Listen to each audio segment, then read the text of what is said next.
Apa itu pengorganisasian? Pengertian organisasi dapat dibagi menjadi dua.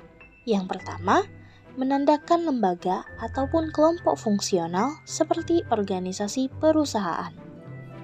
Pengertian yang kedua, yaitu terkait pengorganisasian, yakni serangkaian proses penyusunan struktur organisasi sesuai tujuan dari organisasi itu sendiri.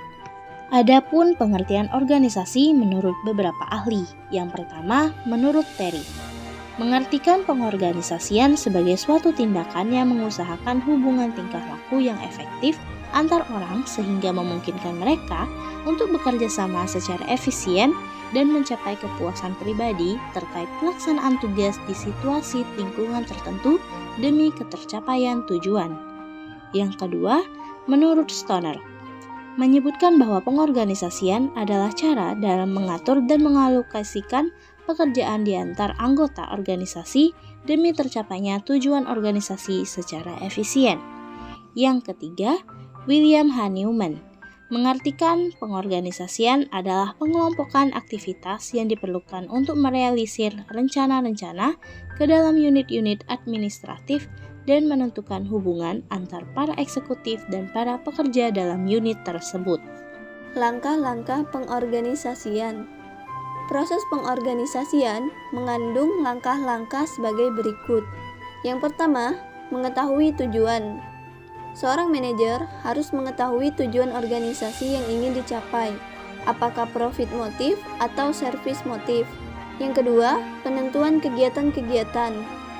Seorang manajer harus mengetahui, merumuskan, dan menspesifikasikan kegiatan-kegiatan yang diperlukan untuk mencapai tujuan organisasi dan menyusun daftar kegiatan-kegiatan yang akan dilakukan.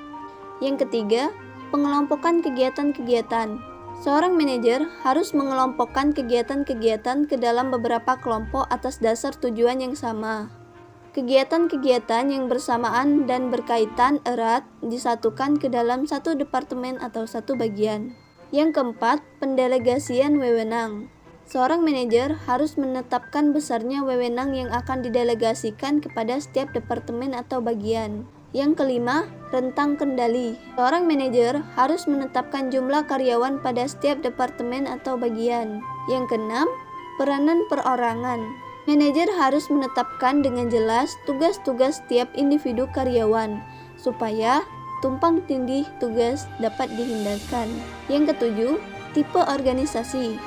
Seorang manajer harus menetapkan tipe organisasi apa yang akan dipakai, apakah line organization, line and staff organization, atau function organization. Dan yang kedelapan, struktur atau organization chart, yakni bagan organisasi. Seorang manajer harus menetapkan struktur organisasi yang bagaimana yang akan dipergunakan. Apakah struktur organisasi segitiga vertikal, segitiga horizontal, berbentuk lingkaran, berbentuk setengah lingkaran, berbentuk kerucut vertikal atau horizontal, dan ataukah berbentuk oval. Pembagian kerja dan departemenisasi. 1. Pembagian kerja. Pembagian kerja atau division of labor ialah penguraian tugas kerja yang dipertanggungjawabkan oleh anggota organisasi dan tercermin dari struktur organisasi yang dibuat. Tugas unit akan dipecah menjadi pekerjaan yang lebih kecil ataupun dibagi di antara anggota unit tersebut. Masalah pembagian pekerjaan biasanya mengenai seberapa jauh suatu pekerjaan dispesialisasi, seberapa mampu organisasi dalam membagi pekerjaan, serta seberapa mampu pekerja untuk memenuhi tuntutan kerja yang terspesialisasi. Yang kedua, departemenisasi. Departementalisasi adalah upaya mengelompokkan aktivitas pekerjaan sehingga aktivitas-aktivitas dan hubungan yang serupa dan logis dapat diselenggarakan secara serempak. Pertimbangan manajerial yang penting dalam pembentukan departemen adalah dalam menentukan dasar-dasar pengelompokan pekerjaan. Pada suatu perusahaan industri atau manufacturing, biasanya terdapat dua departemen pokok, yaitu departemen produksi, dan Departemen Pelayanan atau Servis. Departemen Produksi adalah bagian di mana berlangsung konversi atau produksi barang. Sedangkan Departemen Pelayanan atau Servis, misalnya Departemen Personalia, Departemen Pemeliharaan, Departemen Kafetaria atau Kantin, Departemen Listrik atau Penerangan, memberi dukungan kepada Departemen Produksi. Karena Departemen Produksi langsung menarik manfaat dari Departemen Pelayanan, biaya Departemen Pelayanan sebaliknya membebankan biayanya kepada Departemen Produksi yang bersangkutan sebagai bagian dari biaya overhead pabrik.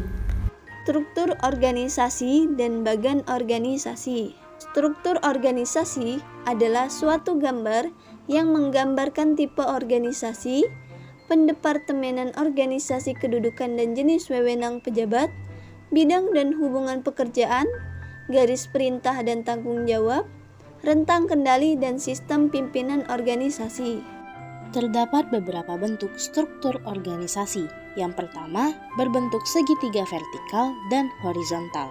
Struktur organisasi ini memiliki kelebihan. Yang pertama, tingkat manajer dan kedudukan setiap karyawan jelas dan mudah diketahui.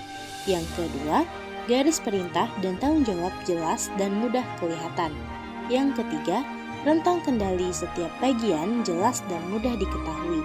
Yang keempat, posisi kedudukan setiap karyawan atau manajerial operasional jelas dan mudah diketahui.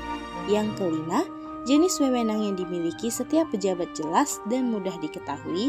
Yang keenam, pimpinan organisasi atau top manager jelas kelihatan. Yang ketujuh, berapa tingkat atau golongan organisasi mudah diketahui. Namun, ada pula kekurangannya. Yang pertama, pimpinan kolektif atau presidium tidak dapat digambarkan. Dan yang kedua, top manager kelihatan hanya mempunyai authority ke dalam organisasi saja. Struktur organisasi berbentuk lingkaran. Struktur ini memiliki kelebihan. Yang pertama, top manager kelihatan mempunyai wewenang ke setiap penjuru. Yang kedua, top manager kelihatan sebagai sentral keputusan dan kebijaksanaan. Struktur ini juga memiliki kekurangan. Yang pertama, untuk mengetahui kedudukan atasan dan bawahan agak sulit dan kurang jelas. Yang kedua, pendelegasian wewenang dan pertanggungjawaban tidak jelas kelihatan. Struktur organisasi berbentuk setengah lingkaran. Struktur organisasi yang berbentuk setengah lingkaran ini pada prinsipnya sama dengan yang berbentuk lingkaran. Namun, perbedaannya hanya terletak pada bahwa bawahan atau middle manager terletak di luar lingkaran pertama, dan bentuk ini kurang populer dan jarang digunakan orang. Struktur organisasi berbentuk kerucut. Pada struktur ini memiliki dua bentuk, yaitu kerucut vertikal atau kerucut horizontal. Struktur organisasi yang berbentuk kerucut vertikal ataupun horizontal pada prinsipnya sama dengan struktur organisasi yang berbentuk segitiga vertikal atau horizontal. Namun, perbedaannya terletak pada struktur yang berbentuk segitiga menunjukkan bahwa pimpinan, puncak, atau top manajernya tunggal atau seorang. Sedangkan struktur organisasi yang berbentuk kerucut menunjukkan bahwa pimpinan puncak atau top manajernya kolektif atau presidium, yaitu beberapa orang. Struktur organisasi berbentuk oval.